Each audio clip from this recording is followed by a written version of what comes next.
I'm going to start my story from 9 years ago.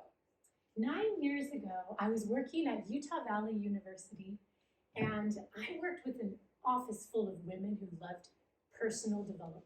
Who here loves personal development? Right? I think we all do because we're sitting in this seat. So we read a book, maybe you've heard of it, called The Success Principles. Who here has read it? Oh man, alive. You're in for a treat. So Jack Cranfield is the man that wrote Chicken Soup for the Soul. That's how you might have heard of him. But we picked this book to read, and I distinctly remember 9 years ago sitting in my chair thinking, my life is never going to be the same again. When I started reading that book, I was like, okay. I was not aligned with my mission in life. I was a little bit abused, to be honest. And I was not in the seat where I need to be. So I knew when I started reading that book, so exciting. So we did a vision board. We all made vision boards. Who here has made a vision board? Yeah, good job. Vision boards? Yeah, they are too legit to quit. So I started my first vision board. I put on there a lot of generic, wonderful things like buy our dream house, weigh under 200 pounds, which felt like a pie in the sky. The third one was a really, really hard one for me to put on my vision board because I was 37. I was over 300 pounds. I'd been over 300 pounds all of my 30s. And I kept thinking, I want to have kids, but I'm going to have to lose weight because I know the doctor is just going to tell me the reason why you can't have kids is because you're overweight. I was convinced. And so, but I had to have a talk with myself, and I'd ask myself, Mandy, are you okay with not being a mom?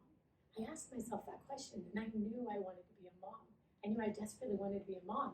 So I was really afraid to put a boy and a girl on my vision board, but I did it. I was scared because I didn't want to get disappointed because I was like, how can I put something on there that I can't control? Because I'm a little bit of a control freak. But I put it on my vision board, and it sat on the ground. Does anyone have that experience? You made a vision board and you just sat it on the ground. It sat on the ground. I made it. I did it. I checked that thing off the list. There you go, Jack. I got my vision board done. I started meeting with a fertility doctor, and of course that is helpful when you cannot have kids. Found out I have PCOS. If you haven't heard of that, it's delightful.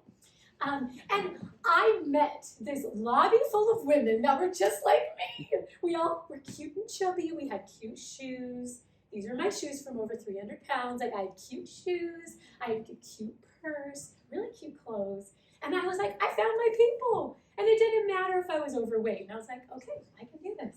So within a few months, I became pregnant, and which was so exciting. And found out a couple months later I was pregnant with twins. Aww. And found out a few weeks after that I was pregnant with twins, boy and a girl. Vision board, hello. So guess what I did? I hung my vision board up on the wall. I was like, they work! Okay, I'm gonna hang it up on the wall. I have other things I'm working on. So I hung it up on the wall. I had a very difficult pregnancy. I was over 300 pounds, as you know. I was 38, almost 39. And about a week and a half before the twins were born, we found out that Charlie had Down syndrome, which I was, honestly, Betsy mentioned positivity is my number one strength. So I was like, what a gift to have a Down syndrome son. Like, that's going to bless my life. That's going to change my life. I know people that have Down syndrome children, and it changes their life. So I was ready for it. I was so excited. But a few days before the twins were born, we found out Charlie had eye drops. I don't know if you've ever heard of that. The eye drops are lethal to deadly to the mommy, to the kids. They had to do an emergency C-section. They were 2 months early, which is not crazy for twins. But that image of me laying on the hospital bed was kind of like a pivotal moment for me. I laid there on the hospital bed, almost 400 pounds. And the doctors had to keep the baby's heart rate in my stomach, so to keep everyone alive. And they went through probably 30 bottles of petroleum jelly because I was so overweight. And they were angels. They were so sweet. Like, they were not judgmental. They were just trying to do their job. But I was so uncomfortable laying there for 2 days and just thinking, what am I supposed to do? Like, I was so uncomfortable. And finally, the twins were born. My husband wanted their names to be Viking Destroyer and Pirate Ranger. I did bless them by those names, by the way. But Rosie and Charlie, they're also known as, or Pirate Ranger and Viking Destroyer. They were born, and our sweet little Charlie, our sweet little Pirate Ranger, he was really, really sicker than we even imagined. He had, as I mentioned, he had high drops, he had Down syndrome, he had June syndrome, he had a hole in his heart, he had leukemia, he was really sick. He was hooked up to a whole room of machines. And it was really hard. And we had to make a decision as a couple that wasn't the life for him. He had a bigger purpose. So we had to make the choice to let him come off everything. And he passed away in our arms. We only got to hold him once. But he passed away in our arms. And you can imagine, that was a really emotional time for me. And have you heard of something called emotional eating? Like, I was a big time emotional eater, like the queen of it. I've coached over 1,000 people. I've yet to meet a person more of an emotional eater than I am. And we'll talk about that in a little bit. I'm a pretty open book, so you'll get to hear about lots of things. So Charlie passed away. Rosie was in the NICU for 2 months. Little Viking Destroyer, learning, just growing, developing, had a tube up her nose for 2 months. And I fell in love with Kneaders. And every day I went over to Kneaders and I got cheesecake every single day for 2 months. I was eating those feelings of losing Charlie, being really overweight, and just a new mom at almost age 40. And when we finally brought Rosie home, I just remember looking into her big, beautiful, isn't she so cute? Looking into her big, beautiful eyes, she just is like, I can't even stand how freaking cute she is. She wanted to be here today, but it would have been a little bit noisy, but she's amazing. Big, beautiful eyes, and at that moment, I looked at her eyes and I was like, what am I doing? I'm 300, I did drop 60 pounds in one day after the babies were born, because I had 60 pounds of fluid in my stomach. So that was a nice little gift from Heavenly Father to give me 60-pound weight loss in a day. But I was 320 pounds, and I was like, my little girl deserves a healthy mommy. What am I doing? And so she became my why. Have you ever heard about a why before? Yeah. She became my why. She was my why. She was my everything. I needed her to be born so I could work on myself. Because I love myself. I'm a queen of body love. I was a really cute 300-pound girl. Like, I had the cutest clothes. I had tons of best friends. Everyone loved me. My husband thought I was a hottie. I had no reason to get healthy except for her. She was my biggest why. And so I began my health journey. And I've lost weight my whole life. Like, I've gained and lost hundreds of pounds, maybe even 1,000 pounds in my life. And this time was different because of this chicken. I call her Chicken, my little chicken. She deserved a healthy mommy. So I began a health journey. But this time it was different because I knew I needed to be healthy. My ankles were so swollen. Those were my ankles. I was 38, and my doctor was like, we were talking about compression socks. And here I am, like 38 years old, like, compression socks? I thought that's what like 80, 90-year-old women have to wear, you know? This is not good. And so I began my journey, and like Betsy mentioned, I started health coaching when I weighed 310 pounds. I became a health coach.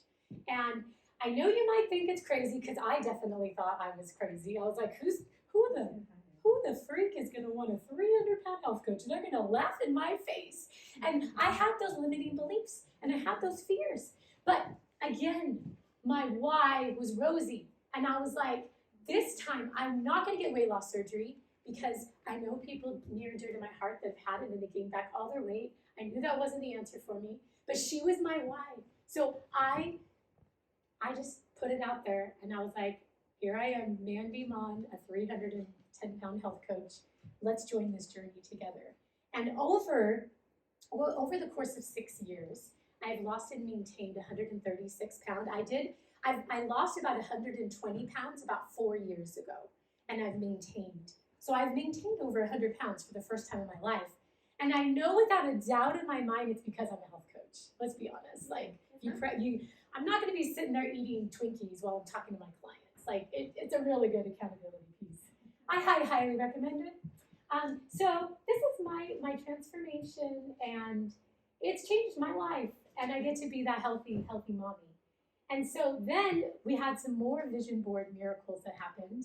Number 2 vision board miracles. I got into Wonderland under 200 pounds, which I didn't even imagine was possible, I'll be honest. Like, I kind of laughed when I put it on my vision board. So I'm like, I actually weigh less than I weigh now when I was in junior high. Like, so for me to even imagine a thin person, it was like, yeah, good one. But I'm gonna put it on my vision board.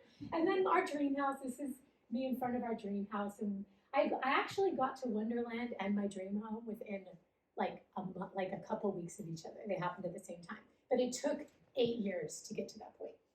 So just know that with vision boards, you gotta have grit, because sometimes they take a long time. But if you keep going towards them, they work, and they're amazing. So today what I want to talk about is this little thing called being stuck. Who here has ever felt stuck when you're working on goals and dreams, right? Okay, here's the part where I'm going to get real with you all, like real talk, Mandy time. I'm going to be honest.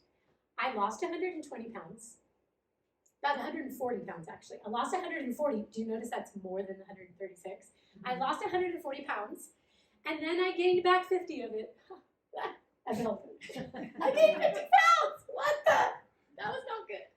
And it was hard, and then I re-lost the 50 pounds. And then I went to England for 6 weeks, and I fell in love with chocolate croissants.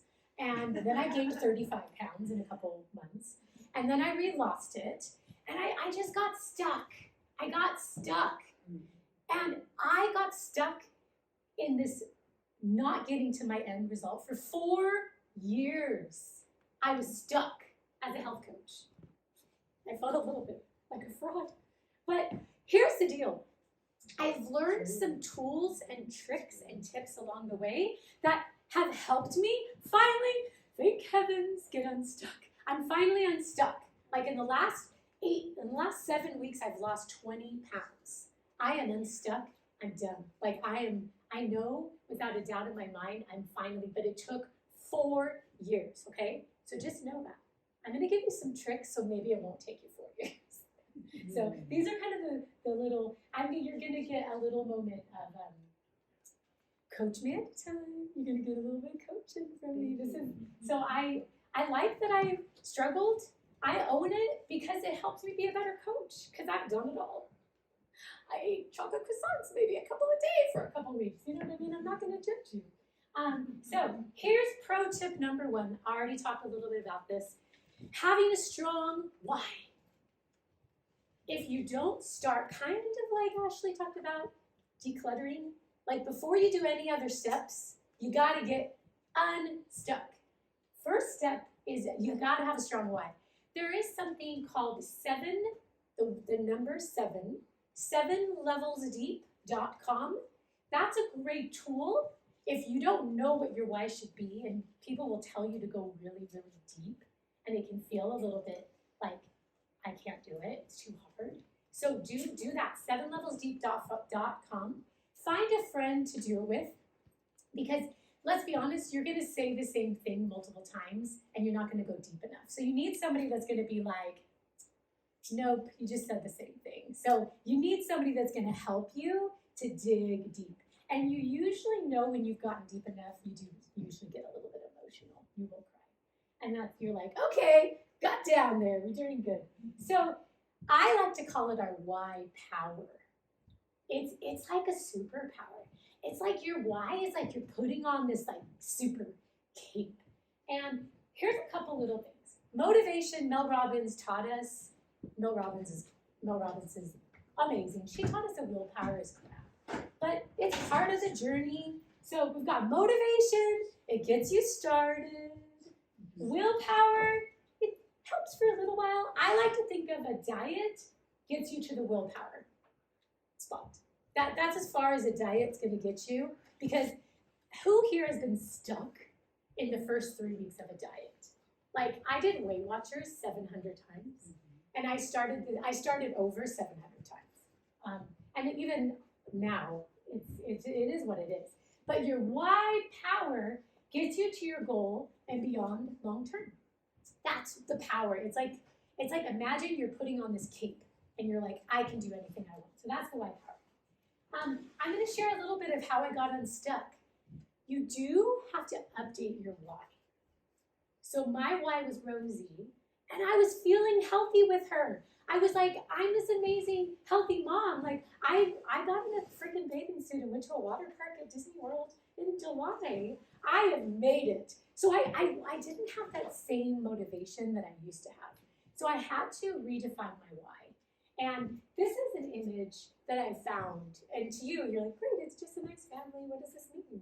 Well, for me, it awakened me for my next why is I want to reach my goal weight. I want to get to that end result so I can pursue ultra health. And this image to me shows my family in the future living this amazing healthy life where we cook dinner, we cook meals as a family, and I want that. I want to get to the next step. So that image to me, so you need to find an image that speaks to you and motivates you because chocolate looks really good. Eclairs, they look real good. Chips and salsa, they look real good. And so you gotta have that strong why. Okay, pro tip number 2 is you gotta let go of being perfect. The path to success is not a straight line. Have you guys all seen the movie What About Bob? Like, one of my favorites. I always think of him like baby steps to the elevator, baby steps to the down the stairs, baby steps. Like he keeps talking about baby steps. But that is what it is. It's baby steps. And I love this image. So my health journey, it looks like that second one. It really does. But did that line ever stop?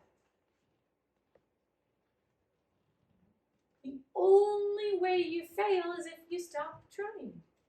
4 years, well, 6 years. I've been doing this for 6 years. Yeah, I'm proud of myself. I've maintained over a 100-pound weight loss. I'm really proud of that. But I'm not at my goal weight. And a lot of that is because I had to let go. We're going to talk about it. But when you go on a diet is, you think you have to be perfect. And what happens if you're not perfect? You quit, you stop.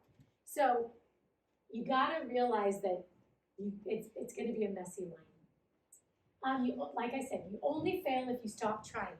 You fail your way to success. The real people that succeed in life have failed way more times than you. The only reason why I'm up here where I'm at is because I've failed 7,000 times. I've failed so many times. That's the only reason why I'm standing up here talking about this is just because I've failed a lot of times. That is the true key to success. And the next one, is John Maxwell. Who's heard of John Maxwell? I had the honor of being in his presence a couple weeks ago. That man is hilarious. If you ever get to hear him speak, he's hilarious. But he talked about, I loved this. This like exploded my brain. I want you to like write this down and think about it over the next couple days. But what he shared, he's actually writing a book about it right now, is keep failure and success in the same pocket. When you ask somebody, what's the biggest lesson you've learned in your life? Do you know failure is always part of that story? It's always going to be about something they failed at and what they learned in their life. So success is great, but it's a little bit, we got to have the failure so we can get to the success. So if you could think of it as the same thing, the most successful people in life are the ones that celebrate failure. They think it's great. And it's easier said than done. I'm not perfect at it, but I'm definitely trying to wrap my brain around that concept. Okay, next pro tip, track your progress. Has anybody heard of the book Atomic Habits?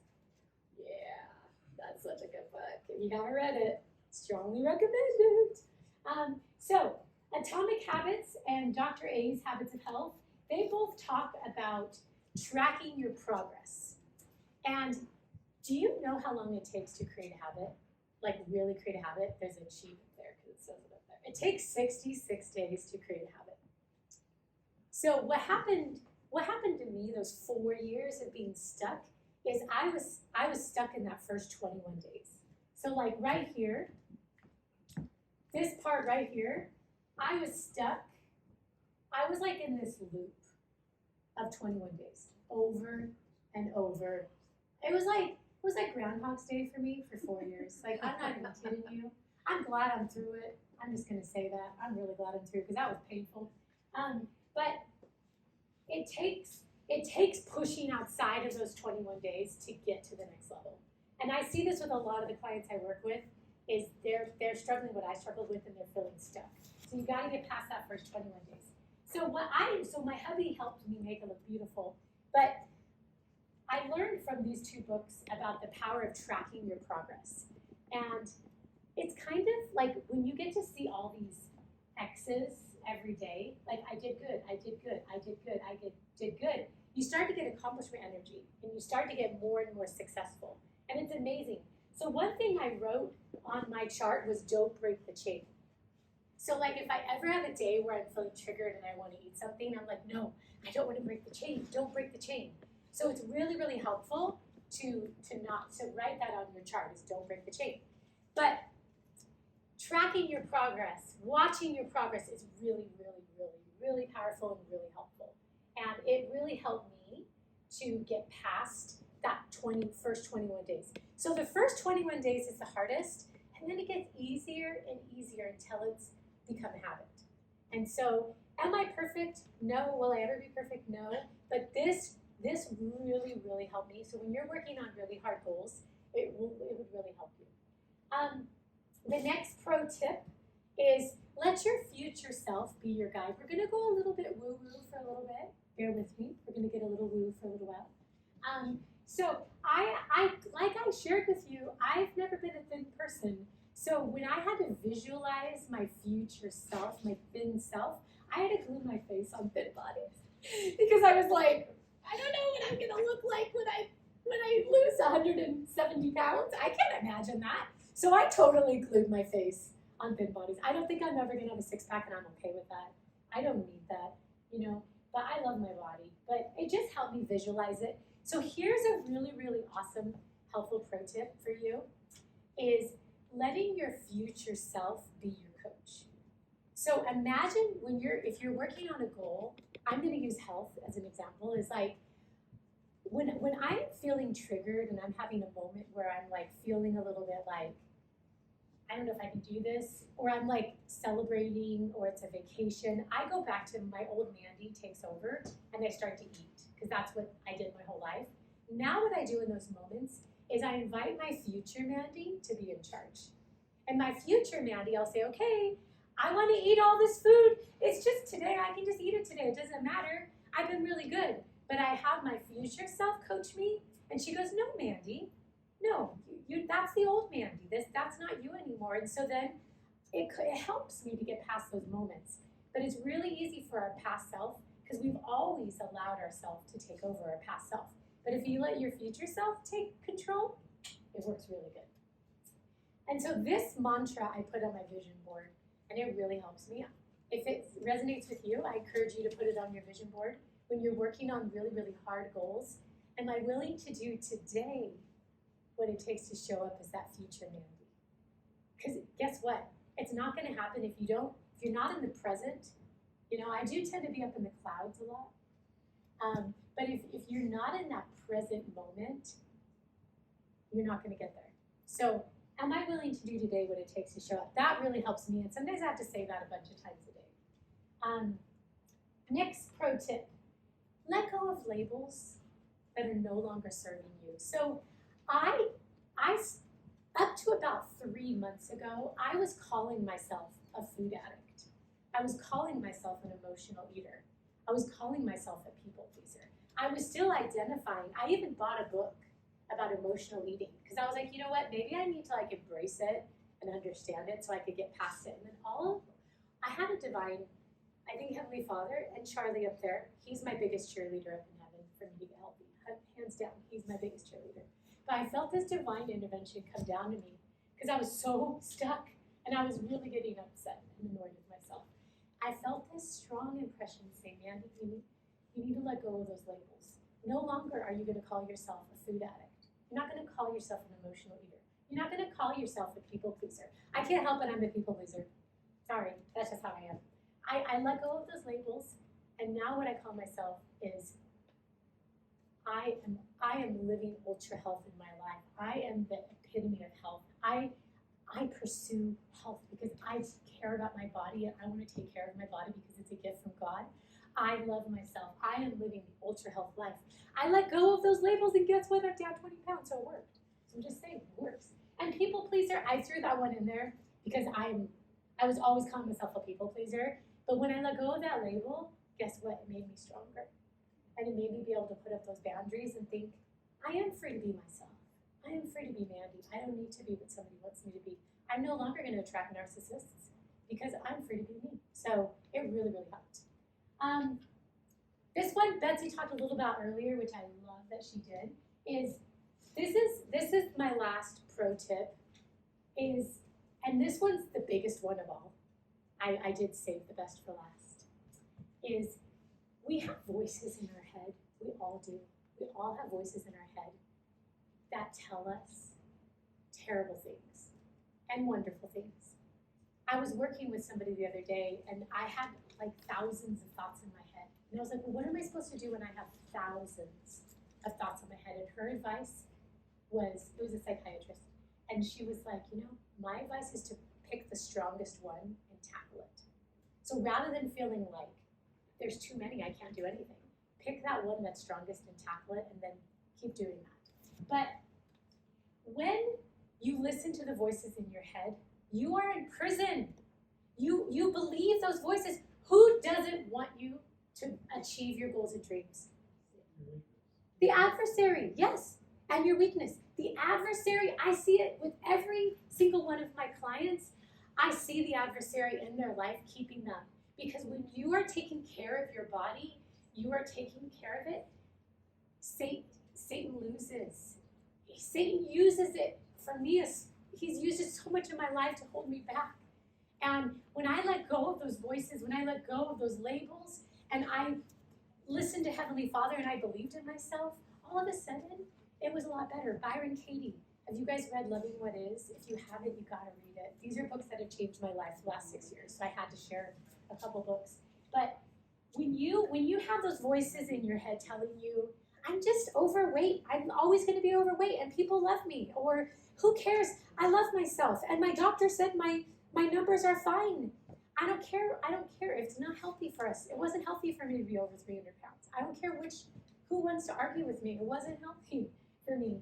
And so when you have this limiting belief in your head tell you, you can't do this, or this is a stupid goal, or you're being selfish. You're setting boundaries that are selfish. You need to ask yourself that Byron Katie taught us, is this true? Can I absolutely know that this is true? What would I be without this thought?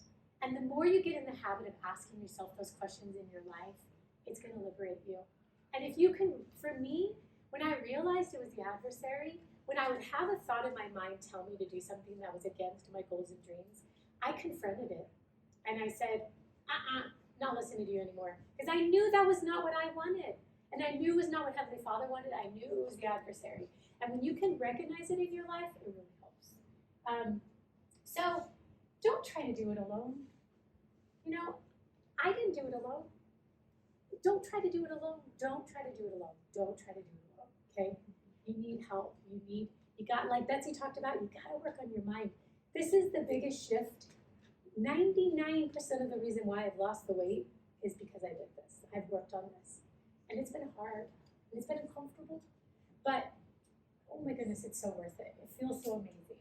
So that mantra, my goals are bigger than my wants, sometimes I have to say that 7,000 times a day and just say, my goals are bigger than my wants. My goals are bigger than my wants. I can do this.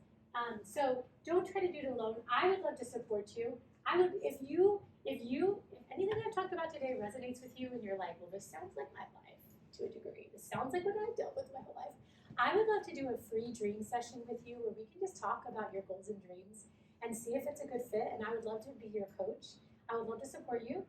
do yourself a favor and let's just have a dream session, because I would love to talk about what you want to create in your life and what that life is going to look like. So that's my part. Thanks, everybody.